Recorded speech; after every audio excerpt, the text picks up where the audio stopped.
welcome back to the channel. Patara with you today. I'm whipping up a quick lunch of soup and cornbread, and I'm going to bring it back, baby. Bring it back. Say what? Three Rivers. Are you ready for this? Okay, so here's the deal. If you scroll back through my videos, you're gonna see that I do have my own homemade, from scratch, with cornmeal and flour and the whole shebang, 8 ingredients of beautiful cornbread that I make myself. And I love it, it's delicious. Have that recipe and video on hand for when you need it. But here's the thing. The reason I really started scavenging and trying to find how I want to make cornbread is because they stopped making Three Rivers. Now, like many of you, this may be exactly what your Nana and your Mama and your Granny and your Grandpappy and everybody used. I know that's the case here. This is what we grew up on. This is all I knew was Three Rivers my whole life. And then poof, it went away several years ago. And now poof, it's back. Did you hear the angels sing? I did too. So what I'm going to do is I'm going to make it for you, show it to you, talk about it, and I want to show you how beautiful, beautiful this mix turns out and makes everybody, oh, so happy.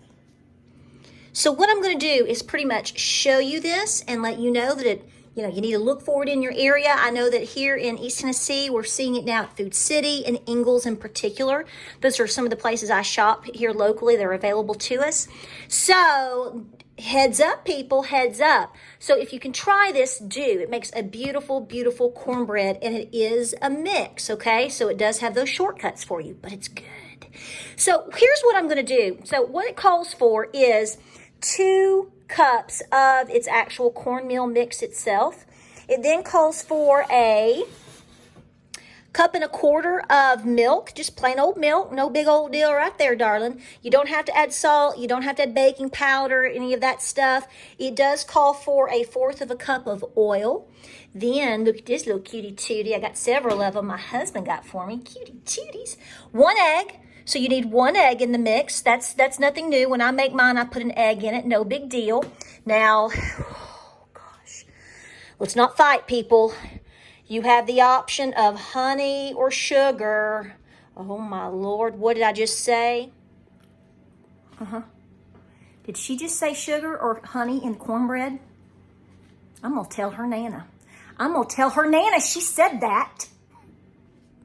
That's right. Don't get mad. Get glad. It's your option. You want it, do it. You don't, put it down. Woo, step aside.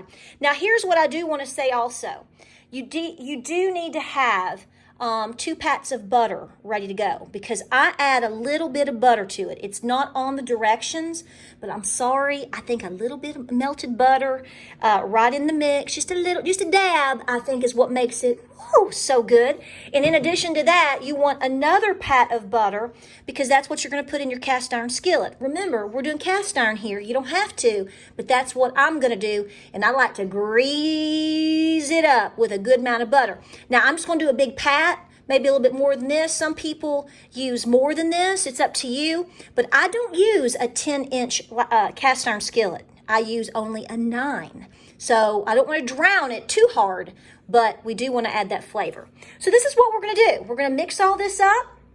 I want you to see it. Again, add and take away a little bit of whatever you want. Honey, it's your world. Okay, remember, you need to preheat your oven to 425 degrees.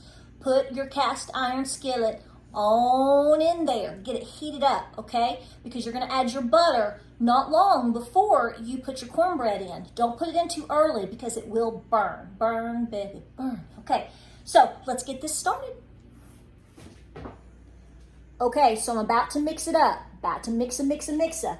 I took out my cast iron skillet, put 2 big old pats of butter in there. Remember, it's a smaller cast iron. I want it high and tall. That's the way I like my cornbread. Up to you, okay? Just simply going to mix this beautifully. Pour the batter into the very hot cast iron skillet, and then we're going to bake it. So let's see how she looks.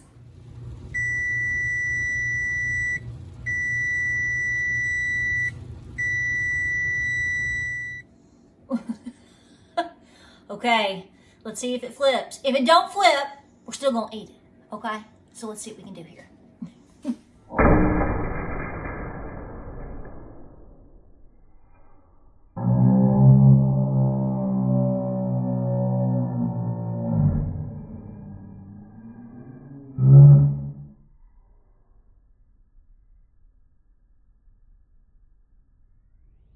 You know that I can make cornbread 15,000 times in a row, and this doesn't, isn't that right, Sadie? This doesn't happen. But you know what Grandma did? She took it right on up, and she'd come over, and she just doctor it. Look how beautiful that is. Look, look, look, look, look, look, look, look. Right there. So it's still beautiful and perfect, and it's gonna be yummy. So I'm gonna be re-seasoning we're gonna be redoing this is what we'll do. This is a good point here. It's time to make sure I'm cleaned and re-seasoned really good on this skillet. So this is what happens, folks. So I'm gonna show you anyway. So we're gonna eat it. Look how pretty that is. Put your little butter on it, just smother it, nobody will know. So anyway, I'm going with it because this is real life with cooking, right? All right, guys, we appreciate you watching. Let's cut it open too. I'm just gonna go ahead and cut it so you can see. Look how well it cuts. How well that cuts right there.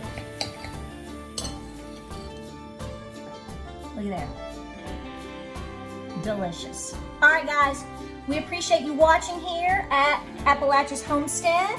And as we always tell you, we'll see you on the next video.